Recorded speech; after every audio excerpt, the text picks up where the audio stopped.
The floorboards creaked beneath my feet as I dragged my suitcase across the threshold, the sound amplified in the emptiness of the cabin. Dust particles danced in the shafts of late afternoon sunlight that filtered through grimy windows. The air smelled of pine, mildew, and something else. Hope, perhaps. Hope that he wouldn't find me here. Home, sweet home, I whispered to myself, my voice sounding foreign in the silence that had enveloped me during the 6-hour drive from Philadelphia. I'd switched cars twice, paid cash for everything, and turned off my phone. Classic paranoid behavior, but when you're running from someone like Marcus, paranoia keeps you alive. I set my suitcase down and surveyed my new sanctuary, or prison, depending on how you looked at it. The cabin belonged to my late grandmother, untouched for years since her passing. It sat nestled deep in the Poconos, miles from the nearest neighbor, accessible only by a winding dirt road that threatened to swallow my rental car whole. Not exactly 5-star accommodations, but it had running water, electricity, and most importantly, Marcus didn't know it existed. My fingers trembled slightly as I pulled the chain on the single bulb hanging from the ceiling. The yellow light revealed cobwebs in corners, a worn leather couch facing a cold fireplace, and a tiny kitchenette with appliances from at least 3 decades ago. A ladder led to a loft bedroom, and a narrow door presumably led to a bathroom. Simple. Isolated. Perfect. 30 days, I reminded myself. That was the plan. Hide for a month until my visa came through, then leave the country and start over somewhere Marcus couldn't reach. Australia, maybe. Or New Zealand. Somewhere with oceans between us. The bruises on my ribs had faded to a sickly yellow, but they still ached when I stretched to place my meager groceries in the ancient refrigerator. My reflection caught in the microwave door. Pale skin, dark circles under hazel eyes, brown hair hastily dyed a flat black and cut short in a gas station bathroom. I hardly recognized myself. That was the point. As darkness fell, the cabin's charm quickly evaporated. Every creak became a footstep, every rustle outside a potential threat. I lit a fire in the old stone fireplace, the smoke initially billowing back before finding its way up the chimney. The warmth helped, but the shadows it cast against the walls made me jumpy. I unpacked quickly, arranging my new burner phone, the remaining cash, and my passport on the rickety kitchen table. $3,000, a new identity waiting in Philadelphia, and 30 days of solitude stood between me and freedom. I could do this. I had to. Sleep eluded me that first night. I lay on the dusty mattress in the loft, a kitchen knife under my pillow, listening to the symphony of unfamiliar sounds, the hoot of an owl, the scratch of branches against the roof, the settling of old wood. My mind drifted to the last time I saw Marcus, his handsome face contorted with rage, promises of what he'd do if I ever left him again pouring from lips that had once whispered love against my skin. 6 months we'd been together before the first slap. Another 3 before the first trip to the emergency room with a clumsy fall-down-the-stairs story. 2 years total before I realized he would eventually kill me. Not by accident, but because ownership was the only form of love he understood. Dawn broke with merciful light streaming through the small loft window. I'd managed perhaps 2 hours of restless sleep, but adrenaline kept me functioning. I made instant coffee in a chipped mug and sat on the cabin's small porch, watching mist rise from the surrounding pines. For the first time in months, I took a full breath without looking over my shoulder. The days fell into a routine of sorts. I cleaned the cabin methodically, scrubbing away years of neglect, finding comfort in the mindless physical labor. I rationed my supplies carefully, venturing out only once to the small general store 15 miles away, wearing sunglasses and a baseball cap, paying cash and avoiding conversation. The elderly cashier had smiled kindly, but I couldn't bring myself to smile back. Trust was a luxury I couldn't afford. By the end of the first week, the cabin felt less like a hiding place and more like a sanctuary. I'd found my grandmother's old books, dog-eared paperbacks with cracked spines, Agatha Christie mysteries, Jane Austen romances, dog training manuals that made me smile despite everything. She'd been eccentric but kind, taking me fishing when I was little, teaching me to build fires and identify edible berries, skills I'd forgotten in the rush to become someone Marcus approved of. On the 8th night, the storm hit. Not just rain, but a vicious northeastern tempest that howled through the trees and hammered against the cabin like it had a personal vendetta. The electricity flickered and died within the first hour, leaving me huddled by the fireplace, wrapped in every blanket I could find, watching the windows rattle in their frames and praying the roof would hold. The knock came at 2:17 a.m. I know because I'd been obsessively checking the luminous dial of my watch, counting minutes until daybreak. 3 sharp raps against the front door, barely audible above the storm's fury, but unmistakable. My blood turned to ice. No one knew I was here. No one should be outside in this weather. No one except someone who had been hunting me. I grabbed the knife from beside me, its blade catching the firelight as I stood frozen, willing the sound to have been a branch or debris flung by the wind. Then it came again, more insistent this time. Knock, knock, knock. I know you're in there. A male voice, deep and accented. Italian, maybe, but definitely not Marcus. Open the door before we both drown out here. Relief was short-lived. A stranger wasn't necessarily safer than the devil I knew. I approached the door silently, knife gripped white-knuckled in my hand. "Who are you?" I called, trying to sound braver than I felt. A pause. Someone who took a wrong turn and went off the road half a mile back. My car is stuck, my phone is dead, and I'm soaked to the bone. I saw your chimney smoke. I pressed my eye to the peephole, but darkness and rain obscured anything but the vague outline of a tall figure. Common sense told me to ignore him, wait him out. But if he was telling the truth, there's a shed around back, I said finally. You can shelter there until morning, a sound that might have been a laugh. In this weather? Be reasonable.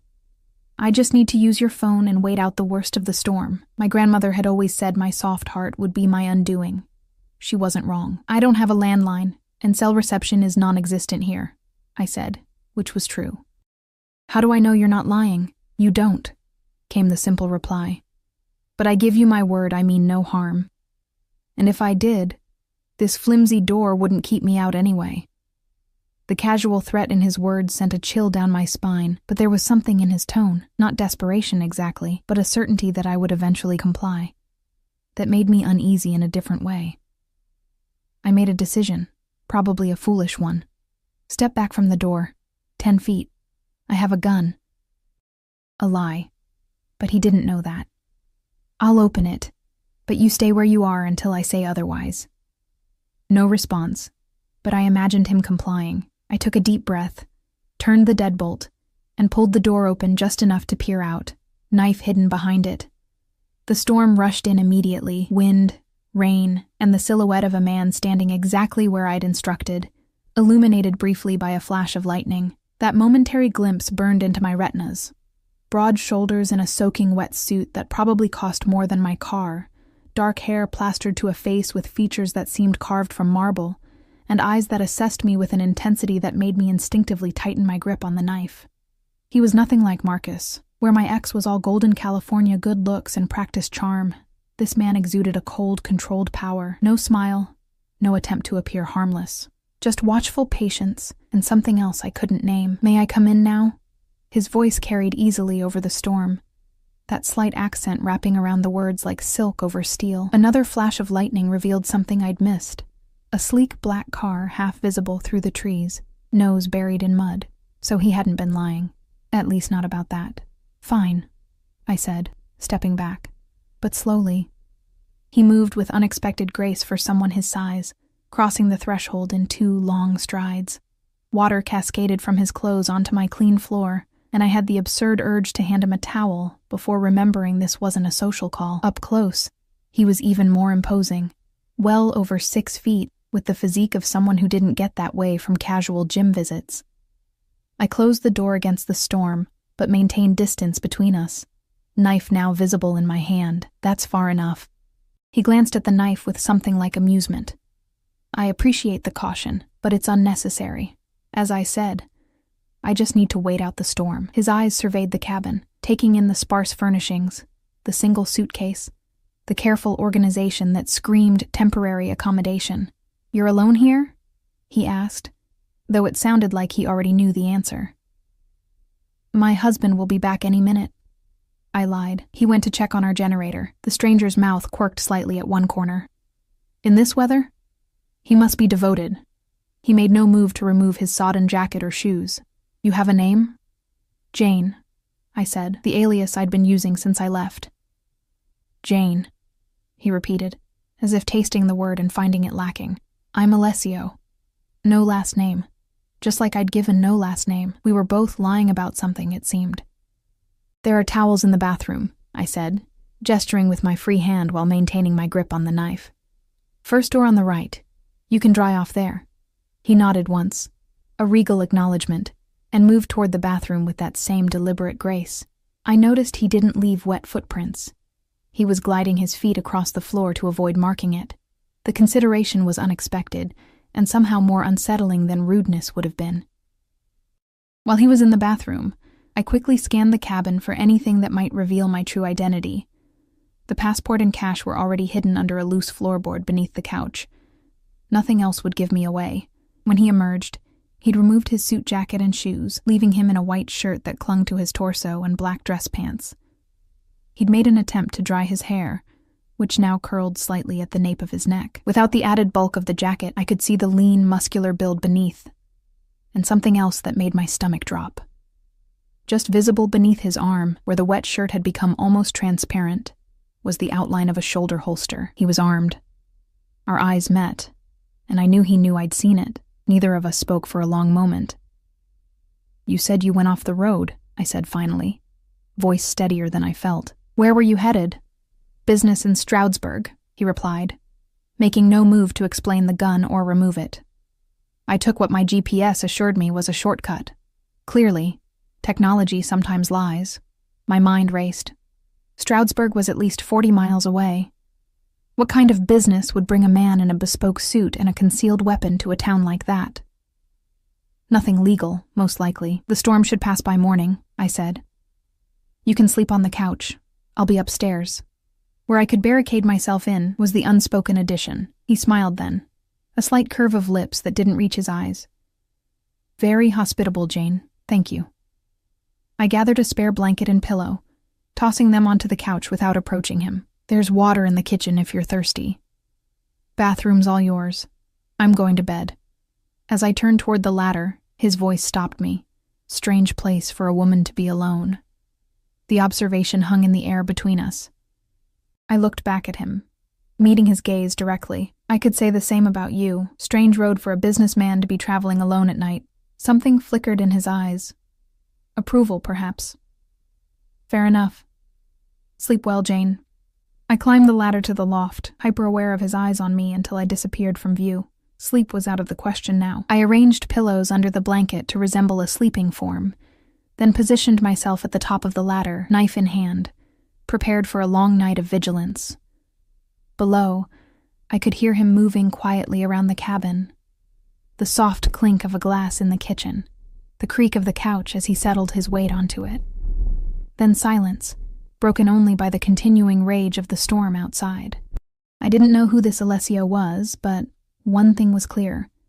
I'd just invited a dangerous man into my sanctuary, and I had no idea if I'd live to regret it. Morning arrived with unsettling quietness. The storm had passed, leaving behind a world washed clean.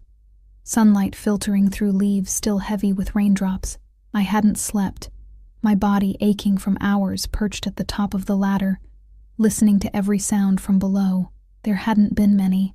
My uninvited guest had remained on the couch, his breathing eventually evening into what seemed like sleep. But I couldn't be sure. Something about his stillness felt deliberate, controlled even in unconsciousness. I crept down the ladder, knife still clutched in my hand, careful to avoid the third rung that always creaked. The main room came into view, and I froze. The couch was empty, the blanket neatly folded. My heart hammered against my ribs as I scanned the room. No sign of him. The bathroom door stood open, revealing emptiness within. Relief flooded me. He'd left. Probably at first light, returning to whatever business had brought him to this remote area. Then I smelled coffee. I whirled toward the kitchen, and there he stood, his back to me, broad shoulders filling out a still damp white shirt as he poured steaming liquid into 2 mugs. He'd found my grandmother's ancient percolator, and somehow coaxed it to life. "You move quietly," he said without turning, as if eyes in the back of his head had caught my dissent. But not quietly enough. He turned then, extending one of the mugs toward me. In daylight, with the cabin brightened by morning sun, I could see him clearly for the first time. My initial impression hadn't been wrong. He was handsome in that severe, uncompromising way that suggested he rarely smiled. Dark hair, now dried and swept back from a face of sharp angles, and watchful eyes so dark they appeared almost black, Italian heritage evident in his olive complexion and the strong line of his nose. "I didn't know how you take it," he said, nodding to the coffee. I didn't move to take it. "Black is fine. Thank you." He set the mug on the counter between us, respecting my reluctance to come closer. "Your hospitality saved me from an uncomfortable night. I appreciate it." "Your car," I said, changing the subject. "Is it still stuck?" "I'll deal with it shortly." He sipped his coffee, eyes never leaving my face. "You didn't sleep." It wasn't a question. I didn't answer. "The knife is unnecessary," he added, nodding toward my hand. "If I wanted to harm you, I would have done so already. Forgive me if that's not entirely reassuring," I replied, fighting to keep my voice steady. The corner of his mouth twitched, not quite a smile, but something adjacent to amusement. "You're right to be cautious. A woman alone should be." His eyes tracked deliberately to the concealer I'd applied to hide the fading yellow bruise on my cheekbone. "Especially one who's running from something." Ice flooded my veins. Had Marcus found me? Was this man working for him? "I'm not running," I said automatically. "I'm on vacation." "With fake hair dye that's staining your neck? With a knife under your pillow and jumps at shadows?" He set down his mug. "Please, don't insult my intelligence." I tightened my grip on the knife. "Who are you? Really? I told you." "Alessio Russo." He didn't elaborate, but the name hung in the air between us, weighted with an unspoken significance. "And what exactly is your business in Stroudsburg, Mr. Russo?" "Just Alessio." He moved toward the window, gazing out at the mud-streaked clearing where his car sat half-submerged. "And my business is my own." The sunlight caught something on his right hand that I hadn't noticed in the dim light of the previous night, a heavy gold ring with an intricate crest. Something about it tugged at my memory, but I couldn't place it. "I should get my car out before the mud hardens," he said, turning back to me. "Do you have a shovel I could borrow?" I nodded toward the back door. "In the shed. There should be one leaning against the wall." "Thank you." He moved to the door, then paused, turning back. "You needn't worry about me returning. Once my car is free, I'll be on my way." Something in his tone made me think he was testing me, watching for my reaction. Relief would be natural, a strange man leaving my isolated cabin, but what I felt was more complicated. Despite his intimidating presence and the obvious danger he represented, there had been no overt threat, and when he left, I would be alone again, with only my fears for company. "There's more coffee in the pot," I said instead, surprising myself. He studied me for a moment longer, then nodded once before stepping outside. Through the window, I watched him walk to the shed, his movements precise and economical. No wasted energy. He found the shovel exactly where I'd said it would be, and set to work on his car with focused efficiency. I used his absence to check that my passport and money were still safe beneath the floorboard. Everything was untouched. Whatever he wasn't a common thief. By the time he returned, mud-splattered but successful, I'd changed into fresh clothes and made more coffee. "Your car is free?" I asked, though I already knew the answer. "Yes." He accepted the fresh mug I offered, maintaining a careful distance. "The road should be passable now that the rain has stopped." "Good." I hesitated, then asked the question that had been bothering me. "How did you find this place? It's not on any maps." His eyes met mine over the rim of his mug. "I didn't find it. I got lost." A slight pause. "Though I admit, I'm curious why someone would choose such an isolated spot for a vacation." The way he said the last word made it clear he didn't believe my cover story for a second. "I like privacy," I said simply. "Clearly." He set down his mug. "Well, I won't intrude on it any longer." As he moved to gather his still-damp jacket and shoes, I found myself watching him with conflicted emotions. Every instinct told me to be glad he was leaving, yet something nagged at me, a sense that his arrival hadn't been mere coincidence. "Mr. Russo," I said suddenly. "Alessio, how did you really end up here? This road doesn't lead anywhere except this cabin."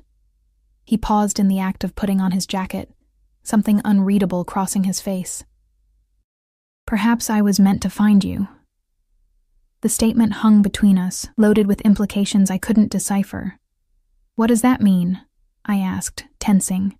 He seemed to reconsider whatever he'd been about to say. "It means nothing. A poor attempt at humor," he finished, buttoning his jacket. "Thank you again for your hospitality, Jane. Or whatever your real name is." I walked him to the door, maintaining a safe distance. He stepped outside, then turned back one last time. "One piece of advice," he said, his voice lowered. "If you're hiding, you've chosen well. But the people who own the general store in town, they're talkative, and they remember strangers." My blood ran cold. I'd been careful at the store, but clearly not careful enough if he knew I'd been there. "Are you threatening me?" I asked, fingers tightening around the knife I still held. Something like disappointment flickered in his eyes. "No, I'm helping you. There's a difference." He nodded once, a gesture that somehow conveyed both respect and farewell. "Take care of yourself, Jane." I watched from the doorway as he walked to his car, a sleek black Maserati that looked absurdly out of place in these rustic surroundings. The engine purred to life, and he executed a careful 3-point turn before disappearing down the muddy track that led back to the main road. Only when the sound of his engine had faded completely did I close the door, throwing the deadbolt with shaking hands. My sanctuary had been compromised. Not by Marcus, but by a stranger who had seen too much, intuited too much. Alessio Russo. The name meant nothing to me, but the casual power he exuded, the concealed weapon, the expensive car and clothes, all pointed to someone accustomed to danger and authority. I spent the morning in a frenzy of anxious activity, checking and rechecking the locks, peering out windows, half expecting to see his car return. By afternoon, exhaustion from my sleepless night caught up with me, and I finally collapsed onto the couch, knife within reach. I must have dozed off, because the next thing I knew, the cabin was bathed in the golden light of late afternoon. Something had woken me, a sound I couldn't immediately identify. Then I heard it again. A car engine, growing louder as it approached. He'd come back. Or worse, he'd told Marcus where to find me. I scrambled for the knife, heart pounding as I moved to the window. Through the trees I caught glimpses of a vehicle approaching. Not the sleek black Maserati, but a familiar silver sedan that made my blood freeze in my veins. Marcus had found me. Time slowed to a crawl as I watched the car pull into the clearing, mud splashing against its pristine finish. The engine cut off, and there he was, stepping out like he owned the place, golden hair catching the sunlight, designer sunglasses hiding eyes I knew would be cold with fury. The smile I'd once loved now twisted into something that made my stomach clench with terror. How? How had he found me? No time to wonder. No time for anything but action. I grabbed my emergency bag, always packed, always ready, and moved silently toward the back door. The woods behind the cabin were dense, easy to disappear into if I could just get a head start. I was halfway to the door when his knock came. 3 sharp raps that mimicked Alessio's from the night before, but lacking the controlled patience. These were demanding, entitled, "Evie, I know you're in there, baby. Open up." His voice, that California drawl that had once charmed me, now sent shivers of revulsion down my spine.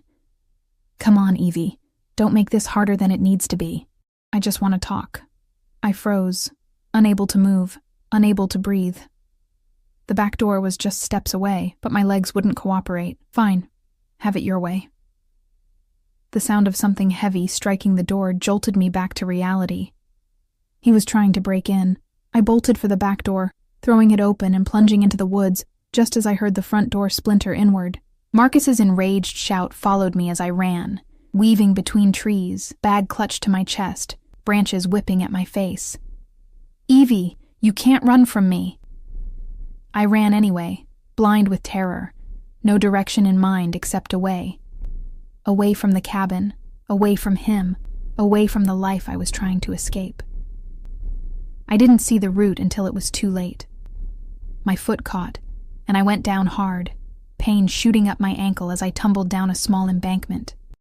I landed at the bottom, disoriented and gasping, the taste of blood in my mouth from where I'd bitten my lip in the fall. Behind me, crashing sounds indicated Marcus was following. He'd always been a city boy, unused to forests, but determination would make up for his lack of woodcraft. I struggled to my feet, testing my weight on the injured ankle. It held, barely. I could keep moving, but running was out of the question now. I limped forward, each step sending shards of pain up my leg.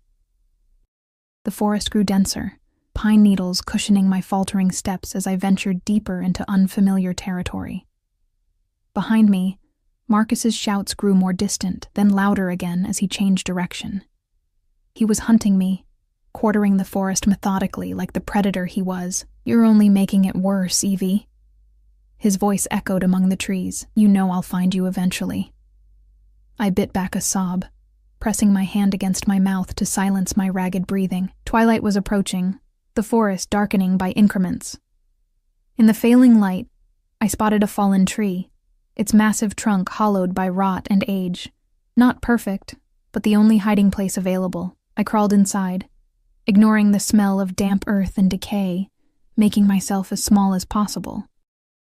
The emergency bag pressed against my chest contained all I had left: my passport, the remaining cash, a flashlight I didn't dare use, and a small pocket knife that seemed laughably inadequate against Marcus.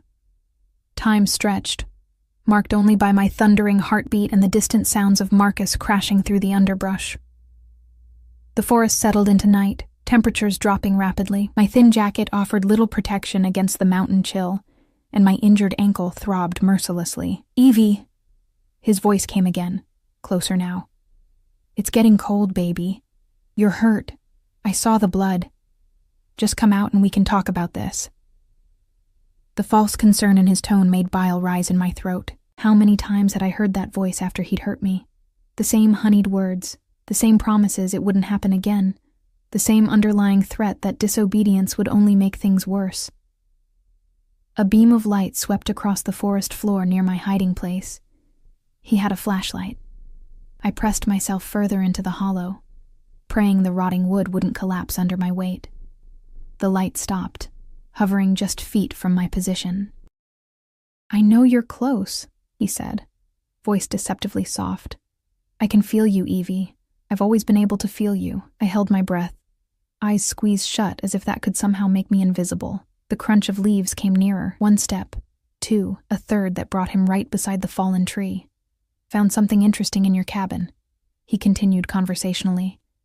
"Seems I wasn't your only visitor recently.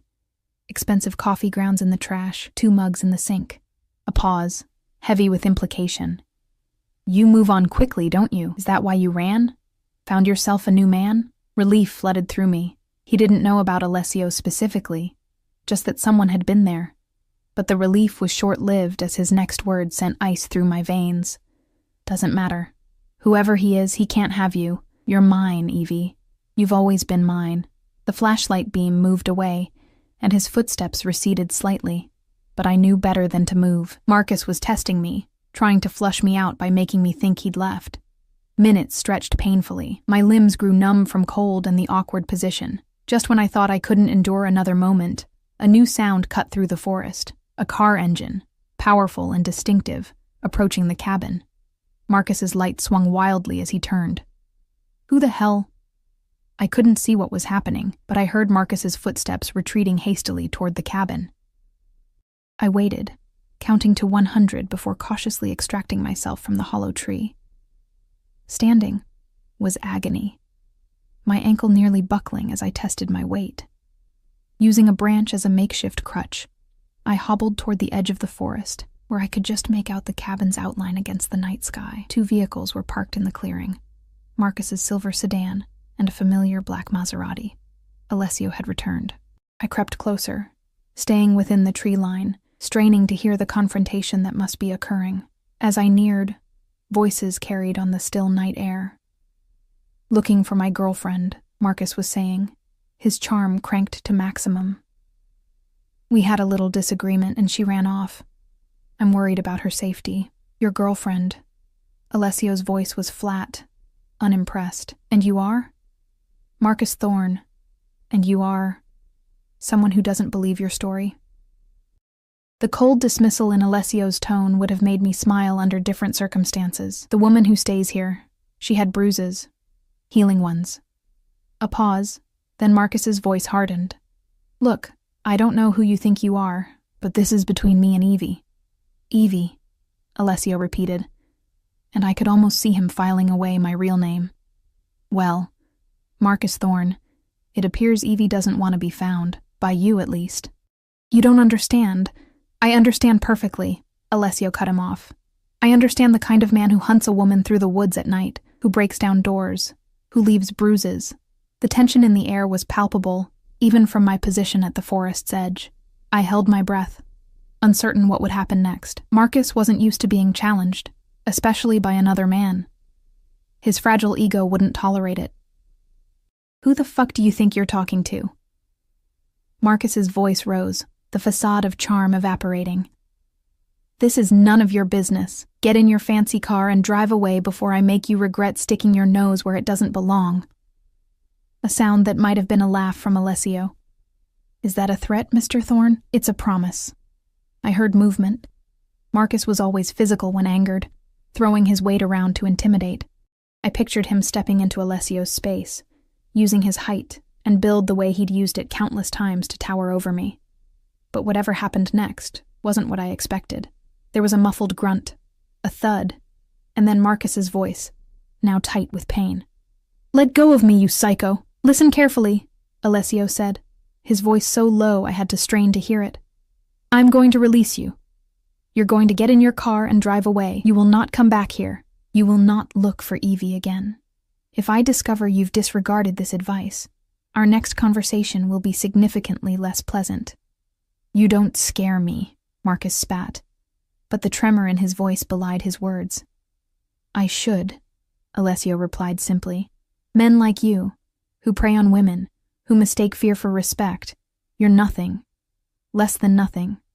Remember that when you consider returning. Another thud, then the sound of Marcus gasping for air. Do we understand each other? Silence. Then Marcus's sullen, yeah. Good. Your car's there. Use it. I pressed myself against a tree as Marcus stormed toward his sedan, face contorted with fury visible even in the dim light. He wrenched open the driver's door, then paused, looking back at Alessio, who stood silhouetted in the cabin's doorway. This isn't over, Marcus called. For your sake, it should be, Alessio responded, unmoved. Marcus slammed the car door, the engine roaring to life as he reversed violently, spraying mud in his haste to leave. I watched his taillights disappear down the road, relief warring with fresh terror. Marcus wouldn't give up that easily, and now Alessio, a man who clearly had his own dangerous connections, knew my real name and location. I was still weighing my options when Alessio's voice cut through the darkness. You can come out now, Evie. He's gone. A chill ran down my spine. I hadn't made a sound. How had he known I was watching? I know you're there, he continued, scanning the tree line where I hid. Your ankle is injured. The temperature is dropping. You need medical attention. He was right, of course. The adrenaline was fading, leaving me shaking with cold and pain. But trusting him meant stepping from one dangerous situation into potentially another. Why did you come back? I called, remaining hidden. He turned toward my voice, his expression unreadable in the darkness. I had a feeling you might need help. A feeling? I repeated incredulously. I made inquiries after I left. About a woman matching your description, staying alone in these mountains, he paused. And about a man looking for such a woman. Marcus Thorne has been asking questions all over the county. It wasn't difficult to connect the dots. My heart sank. If Alessio had been able to trace me so easily, Marcus's return had been inevitable. And you came back because men like him don't stop, not without intervention. He stepped away from the doorway, moving toward his car. I'm leaving the cabin unlocked. There's a first aid kit inside. Use it or don't. Your choice. But he will return, Evie, and next time, I may not be here to intervene. The casual certainty in his voice chilled me more than the night air. "Who are you?" I asked again, the question that had been haunting me since his first appearance. He paused beside his car, the moonlight catching his profile. "Someone who recognizes the hunted when he sees them." He opened the car door. "Your ex-boyfriend will lick his wounds, gather his courage, and return with reinforcements, likely tomorrow. I suggest you not be here when that happens." Terror gripped me. "Reinforcements? Men like Thorne don't accept humiliation." "He'll bring friends next time." He slid into the driver's seat. "The first aid kit is on the kitchen counter. There's also food in a bag beside it, enough for a day or two." He started the engine, the Maserati purring to life. I made my decision, stepping from the trees, using my makeshift crutch to support my weight. "Wait!" The headlights illuminated me as I limped forward, dirty, bloodied, and exhausted. Alessio watched my approach through the windshield, his expression giving away nothing. "I can't stay here," I said when I reached the car, "but I have nowhere else to go." He studied me for a long moment, then reached across to open the passenger door. "Get in." Every instinct screamed that this was jumping from the frying pan into the fire, trading one dangerous man for another. But Marcus would return, and next time, Alessio wouldn't be there to intervene.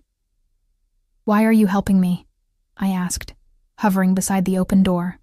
"Perhaps I have my own reasons for disliking men who abuse women," he replied. "Or perhaps I'm simply in the right place at the right time. Does it matter?" It did matter, but I had no better options.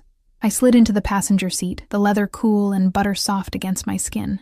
The door closed with a solid thunk that spoke of German engineering and ridiculous expense. "Where are we going?" I asked as he put the car in drive. "Somewhere safe," he said, steering carefully down the muddy track. "Somewhere Marcus Thorne won't think to look." As we pulled away from the cabin, I watched my temporary sanctuary recede in the side mirror. For better or worse, I'd traded one uncertain future for another, placing my trust in a man who radiated danger but who had inexplicably come to my rescue. The irony wasn't lost on me. Running from one man into the arms of another who might be equally dangerous. But something about Alessio Russo was different. His danger felt contained, controlled, and strangely not directed at me, at least, not yet. The Maserati glided through the darkness, its headlights cutting through the fog that had settled over the mountain roads. Alessio drove with the same precision that seemed to characterize everything about him. Hands at 10 and 2, eyes constantly scanning for hazards, maintaining a speed that respected both the treacherous conditions and the urgency of our situation. I sat rigid in the passenger seat, the pain in my ankle a dull throb compared to the turmoil in my mind. The events of the night played on loop. Marcus's arrival, my desperate flight, Alessio's unexpected return. What were the odds? Too small to be coincidence, too perfect to be chance. "You're thinking too loudly," Alessio said, breaking the silence that had stretched between us for nearly 20 minutes. "Sorry," I murmured automatically, then caught myself. Old habits, apologizing for existing, died hard. His eyes flicked to me briefly before returning to the road. "Don't apologize. Just tell me what you're thinking." I shifted, wincing as my ankle protested. "I'm thinking this is crazy, getting into a car with a stranger who carries a concealed weapon and drives a car that costs more than most houses." "Reasonable concerns," he acknowledged. "What else?" "I'm wondering why you came back, why you confronted Marcus, why you're helping me at all." I turned to study his profile, sharp and austere in the dashboard's soft glow. "I'm wondering who Alessio Russo really is." A slight smile curved his lips. "You didn't Google me after I left?" I'm almost disappointed. "No internet at the cabin," I reminded him, "and I was a little busy trying to stay hidden." "Fair enough." He downshifted as we approached a particularly steep curve. "Alessio Russo. Import-export business, primarily between Italy and the eastern seaboard. Specialty luxury goods." The vague description raised more questions than it answered. "That tells me nothing. It tells you everything you need to know for now." His tone wasn't unkind, but it made clear that further probing wouldn't be welcomed. We lapsed into silence again, the miles disappearing beneath us. My eyelids grew heavy, the adrenaline crash and pain combining to pull me toward unconsciousness, despite my determination to stay alert. I jerked awake when the car slowed, realizing I'd dozed off against the window. We had left the mountain roads behind, and were now passing through what appeared to be an exclusive gated community. Massive houses, mansions really, set far back from the street, illuminated by tasteful landscape lighting. Alessio pulled up to a gate, pressed his thumb to a biometric scanner, and waited as the heavy iron barrier swung silently inward. "Where are we?" I asked, suddenly more awake. "My home," he replied simply, guiding the car up a winding driveway toward a sprawling Mediterranean-style villa. Or one of them, at least. The house was impressive without being ostentatious. All clean lines and warm stone, wrapped in terraces and balconies that would offer spectacular views in daylight. Security lights activated as we approached, illuminating manicured grounds and what appeared to be a detached garage large enough to house several vehicles. "You live here alone?" The question slipped out before I could stop it. "Most of the time." He parked in front of the main entrance rather than the garage. "My staff comes 3 times a week. They won't be here until tomorrow afternoon." Staff. Of course he had staff. He exited the car and moved around to my door before I could reach for the handle. When he opened it, I tried to stand but nearly collapsed as my injured ankle refused to bear weight. Alessio caught me with reflexive speed, one arm sliding around my waist to support me. "Allow me," he said, and before I could protest, he'd scooped me into his arms as if I weighed nothing. The sudden proximity was overwhelming. His cologne, something subtle and expensive, the solid warmth of his chest against my side, the controlled strength in the arms that held me. I tensed instinctively, too accustomed to male strength being used to intimidate rather than assist. He noticed, of course. "I won't hurt you, Evie." Something in the way he said my name, my real name, not the alias I'd been hiding behind, made me believe him, at least in that moment. The front door unlocked automatically as we approached, responding to some unseen signal. Inside, recessed lighting activated, revealing an interior that matched the exterior in understated luxury. Italian marble floors, artwork I suspected was original rather than reproduction, furnishings that spoke of taste rather than ostentation. Alessio carried me through to what appeared to be the main living area, and set me carefully on a sofa that probably cost more than my car. "Wait here," he instructed, as if I could go anywhere in my condition. He disappeared down a hallway, returning moments later with a sophisticated-looking first aid kit and a glass of water. "Drink this," he said, handing me the water and 2 white pills. "For the pain." I eyed the pills suspiciously. "Just over-the-counter anti-inflammatories," he assured me, seeming to read my thoughts. "If I wanted to drug you, Evie, I wouldn't be so obvious about it." The blunt logic was hard to argue with. I swallowed the pills and drained the glass, suddenly realizing how thirsty I was. Alessio knelt before me, his movements clinical and impersonal as he examined my ankle. "May I?" he asked, hands hovering above the laces of my mud-caked boot. I nodded, biting my lip as he carefully unlaced and removed the boot, then eased off my sock. His touch was unexpectedly gentle as he probed the swollen joint, assessing the damage. "Not broken," he pronounced finally. "A moderate sprain. It needs to be wrapped, and you need to stay off it for at least a few days."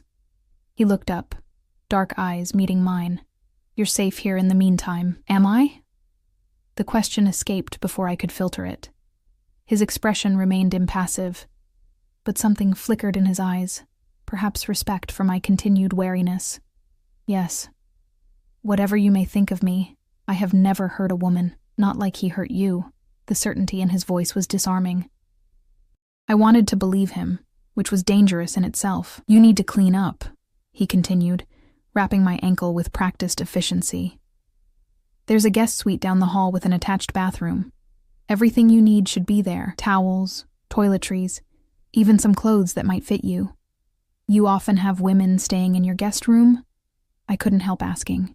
A ghost of a smile touched his lips. The house came furnished and stocked. I rarely used the guest rooms at all. He secured the wrap with a small metal clip. "Can you manage with help, or would you prefer I carry you again?" The thought of being in his arms again sent an unexpected flutter through my stomach. "I can manage with help." He offered his arm, solid and unyielding as I leaned on it to stand. We moved slowly down the hallway to a door that opened into a suite larger than my entire apartment back in Philadelphia. A king-sized bed dominated one wall, while floor-to-ceiling windows looked out over what would likely be a breathtaking view in daylight. "Bathrooms through there," Alessio said, nodding toward a door on the far wall. "Take your time. I'll leave some food outside the door when you're done." "Thank you," I said, the words inadequate for what he'd done, but all I had to offer. He inclined his head slightly, then moved to leave. "Alessio," I called after him, making him pause at the threshold. "You never answered my question. Why did you come back?" He turned, studying me with that penetrating gaze that seemed to see more than I wanted to reveal. "Because I recognize something in you, Evie. Something familiar." A pause. "Get some rest. We'll talk in the morning." With that enigmatic answer, he closed the door, leaving me alone in the luxury of the guest suite. The bathroom was a marvel of marble and glass, with a shower large enough for 4 people, and a soaking tub that looked like it could swallow me whole. I opted for the shower, careful to keep my wrapped ankle dry as I washed away the grime of the forest and the lingering touch of fear. Clean clothes waited on a heated rack, silk pajamas that whispered against my skin, and a plush robe that enveloped me in warmth. As promised, when I opened the bedroom door, a tray waited outside, an artfully arranged plate of cold cuts, cheeses, and bread, alongside a glass of red wine and a pot of tea. I ate ravenously, not realizing how hungry I'd been until food was before me. The wine I left untouched. I needed a clear head more than I needed liquid comfort. From somewhere in the house, I heard Alessio moving about, his footsteps barely audible on the marble floors. A door opened and closed, a phone rang, and his voice dropped to a murmur as he answered it, speaking in rapid Italian that I couldn't have understood, even if I'd been able to hear the words clearly. Despite my exhaustion, sleep eluded me. I lay in the absurdly comfortable bed, staring at the ceiling, trying to make sense of the day's events. Marcus had found me once. He could find me again. And now, I was in the home of a man who, while he'd shown me nothing but kindness so far, radiated a dangerous power I couldn't quite define. The sound of my door opening sent me bolt upright, heart hammering. But it was only Alessio, silhouetted in the doorway. "Forgive the intrusion," he said quietly. "I wanted to check if you needed anything for the pain before I retire." "I'm fine," I lied, the throbbing in my ankle belying my words. He seemed to consider me for a moment. "You should know that I've taken precautions. Security has been enhanced. If Marcus Thorne attempts to approach this property, I'll know immediately." The statement should have been reassuring. Instead, it reminded me that I was completely at the mercy of this man's protection, a man I still knew almost nothing about. "What happens tomorrow?" I asked, voicing the fear that had been circling my mind. "Tomorrow, you rest," he replied, "and we discuss your options." My options for dealing with Marcus permanently. He leaned against the doorframe, his face half in shadow. Men like him don't stop pursuing what they believe belongs to them. Not without significant discouragement. The way he said discouragement sent a chill down my spine. I don't want anyone hurt because of me. Even him? After what he did to you? There was no judgment in Alessio's tone, only curiosity. I thought about it. Really thought about it. Did I want Marcus punished? Yes. Did I want him hurt? The honest answer surprised me. I just want to be free of him, to not look over my shoulder every day wondering if he's there. Alessio nodded slowly. Freedom has different costs for different people. He straightened. "We'll talk more tomorrow. Try to sleep, Evie." As he turned to leave, a question that had been nagging at me finally found voice. "The ring you wear, that crest, I've seen it before." He paused, his back to me. "Have you?" "In a newspaper article," I said, the memory suddenly crystallizing, "about the Russo family in New York, about allegations of—" I stopped, the implications of what I was saying suddenly hitting me with full force. Alessio turned back, his expression unreadable. "Allegations of organized crime? Is that what you were going to say?" I couldn't answer, my throat suddenly dry. "The media enjoys sensationalizing my family's business interests," he said, his tone neutral. "Rest assured, everything I do is perfectly legal, mostly." The casual addition of that last word hung in the air between us. "You're afraid now?" he observed. "Should I be?" "Not of me." His certainty was absolute. "Never of me, Evie." With that, he closed the door, leaving me alone with my thoughts and a growing suspicion about exactly who and what Alessio Russo really was. Despite my racing mind, exhaustion eventually won out. I fell into a deep sleep, dreaming of dark eyes that promised both danger and protection, and hands strong enough to break, but that touched only with gentleness. Morning light streamed through the windows, transforming the guest suite into a sun-drenched sanctuary. For a moment, disorientation gripped me, the unfamiliar luxury, the absence of fear that had been my constant companion for weeks. Then reality reasserted itself. My injured ankle, Marcus's return, and Alessio Russo, my enigmatic protector with ties to what I now suspected was the Italian Mafia. I tested my ankle, finding the pain reduced to a dull ache. The wrapping had held firm overnight, supporting the joint while I slept. Carefully, I made my way to the bathroom, where I discovered my clothes from yesterday, now cleaned and pressed, folded neatly on the counter alongside new undergarments still bearing price tags. The thoughtfulness of the gesture was simultaneously comforting and unsettling. After dressing, I ventured out of the guest suite, following the aroma of fresh coffee. The daylight revealed what darkness had hidden. Alessio's home was even more impressive than I'd initially thought. Sunlight poured through walls of windows, highlighting original artwork, custom furnishings, and breathtaking views of the surrounding mountains. I found Alessio in the kitchen, his back to me as he prepared something at the massive island countertop. Gone was the formal suit from our previous encounters, replaced by dark jeans and a simple gray Henley that did nothing to diminish the aura of authority that surrounded him. If anything, the casual attire only emphasized the controlled power in his frame. "Good morning, Evie," he said without turning, that sixth sense of his once again detecting my presence before I announced it. "Morning," I replied, hovering uncertainly in the doorway. He turned then, his dark eyes assessing me in a single sweep. My posture, my ankle, my general state. "You slept well? Better than I expected to." He nodded, seemingly satisfied, and gestured to one of the bar stools at the island. "Sit. Coffee?" I eased onto the stool, grateful to take weight off my ankle. "Please." He poured dark, aromatic coffee into a simple white mug and slid it toward me, along with a small pitcher of cream and a bowl of sugar. I doctored it to my taste, hyper-aware of his observation. "You're analyzing me," I said finally, looking up to meet his gaze directly. "Yes." No apology, no denial. Just simple acknowledgement. "And what have you concluded? That you're stronger than you appear?" He returned to whatever he was preparing, slicing fresh fruit with the precision of someone well-practiced with knives. "Most women who've endured what you have would be far more broken." The casual assessment caught me off guard.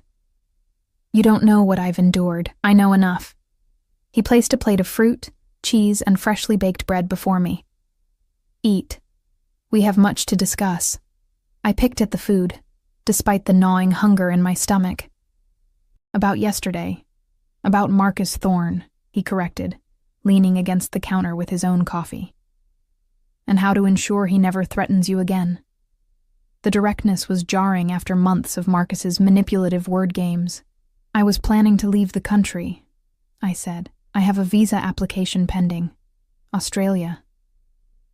Alessio's expression didn't change, but something flickered in his eyes. "Running. Surviving," I corrected, a flash of defiance surfacing. "Not everyone has your resources or connections." "True enough." He sipped his coffee, studying me over the rim. "But running means looking over your shoulder forever. Men like Thorne, they don't forget. They don't forgive perceived slights. The world is smaller than you think, Evie, especially with social media and digital footprints." The truth of his words settled heavily on my shoulders. Even across oceans, Marcus could potentially track me down if he was determined enough, and he was nothing if not determined. "What's your alternative?" I asked. "Permanent resolution." The clinical phrase sent a shiver down my spine. "You mean?" I mean ensuring he understands that pursuing you will bring consequences he cannot bear. Alessio set down his cup with deliberate care. I don't mean killing him, if that's your concern. Death creates more problems than it solves, generally speaking. Generally speaking, I repeated, wondering how many exceptions to that rule Alessio had personally encountered. A hint of a smile touched his lips. You're very fixated on what you think I am. And what am I thinking? That the Russo name in the papers, the ring, the resources at my disposal, they all point to organized crime. That you're currently having breakfast with a mafioso. He said it calmly, without defensiveness. I met his gaze steadily. Am I wrong? My family has business interests across multiple industries. Some of those businesses once operated in gray areas of legality. It's true. But that was my father's generation, not mine. He moved around the island to sit on the stool beside me, close enough that I could smell his cologne, but not so close as to feel threatened. What I am now is a businessman with resources and connections that can help you. The question is whether you'll accept that help. I studied him, trying to see beyond the carefully controlled exterior. There was danger in him, certainly. It radiated from him like heat, but none of it seemed directed at me. If anything, I sensed a strange protectiveness that went beyond simple chivalry. Why do you care what happens to me? I asked, the question that had been haunting me since he'd returned to the cabin. The truth this time. Something shifted in his expression. A momentary softness, quickly concealed. My sister, he said finally. Sophia. She was in a relationship similar to yours with Thorn. By the time my family realized how bad it had become, he paused, a muscle in his jaw tightening. We were too late. Understanding dawned, followed by a wave of sympathy. I'm sorry. It was 5 years ago. His tone was matter of fact, but I could sense the wound beneath the words was still raw. Since then, I've made it something of a personal mission to intervene when I see similar situations. When I met you at the cabin, the bruises, the fear, the isolation, I recognized the signs. So I'm what? Your good deed for the month? I couldn't keep the edge from my voice. You're someone who deserves better than living in fear, he countered smoothly. Whether you accept my help is entirely your choice, Evie. I won't force anything on you, but know that if you walk away, Thorn will eventually find you again. And next time, I may not be there to intervene. The reality of my situation settled like a weight on my chest. Marcus had resources of his own, not on the scale of Alessio's perhaps, but enough to make running a temporary solution at best. What exactly are you offering? I asked cautiously. Protection. A fresh start with documentation that Thorn can't trace. Financial support until you're established somewhere safe. Alessio's gaze remained steady. And dealing with Thorn in a way that ensures he never pursues you again, without killing him, I clarified. Without killing him, he confirmed. Though I make no promises about his comfort level during our discussion. I should have been horrified by the implication, but instead, I felt a surge of something like vindication. After years of powerlessness, the idea that Marcus might experience even a fraction of the fear he'd inflicted on me was disturbingly satisfying. If I say yes, I began slowly, what happens next? You stay here while your ankle heals. I have associates who can expedite your documentation, passport, identity, whatever you need. Once you're physically recovered, you decide where you want to go, and I arrange it. His explanation was methodical. Practical. As for Thorn, leave him to me. And in return, what do you want from me? There had to be a catch, some price for this unexpected salvation. Alessio seemed to consider the question. Nothing. I don't believe you, I said flatly. Nobody does something for nothing. A genuine smile flickered across his face, transforming his severe features momentarily. Smart woman. But in this case, I'm telling the truth. Consider it honoring Sophia's memory, if you need a reason. I wanted to believe him, after months of Marcus's manipulations, after years of relationships where everything came with strings attached. The idea of unconditional help was almost too good to trust. I need time to think, I said finally. Of course. He rose from the stool with fluid grace. Take all the time you need, but be aware. Thorn is likely already looking for you again.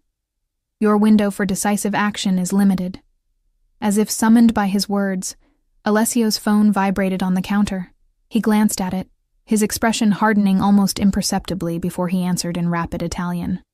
The conversation was brief but intense, his responses clipped and authoritative. When he disconnected, his eyes found mine immediately. It seems we have less time than I thought. Thorn is making inquiries about me, who I am, where I might have taken you. A cold knot of fear formed in my stomach. How would he even know to ask about you? Small towns talk. Someone at the general store probably mentioned seeing my car in the area. It wouldn't take much to connect the dots. Alessio's mind seemed to be working rapidly, calculating options. We need to move you. This house is registered under my name. It won't take him long to find it. But your security is excellent against common threats. But I prefer not to test it against a man with nothing to lose. He moved with sudden purpose, gathering his phone and keys. Pack whatever you need. We leave in 30 minutes. The decisive shift jolted me into action. I returned to the guest suite, gathering the few possessions I had. My emergency bag, the clothes Alessio had provided. My mind raced with conflicting thoughts. Was I trading one controlling man for another? Was I jumping from the frying pan into a fire I didn't understand? Yet Alessio had had multiple opportunities to harm me, if that had been his intention. He'd shown nothing but respect for my boundaries, even as he offered protection I desperately needed. When I emerged from the guest suite, Alessio was waiting in the hallway, his expression grave.